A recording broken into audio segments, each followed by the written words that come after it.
The most common is having an overloaded circuit. Mm. That's where you're plugging in too many devices on that circuit, where it's going to exceed the capacity.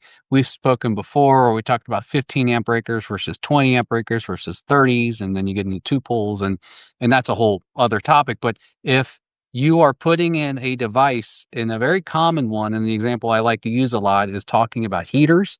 It could be Hmm. a blow dryer, or it could be a space heater that you use in the wintertime in your living room, and or heaters outside. But the most common is that living room heater. So people will come in, and a lot of times in your living room, those they're typically 15 amp circuits for the outlets, and you're using a device that can draw 20 amps.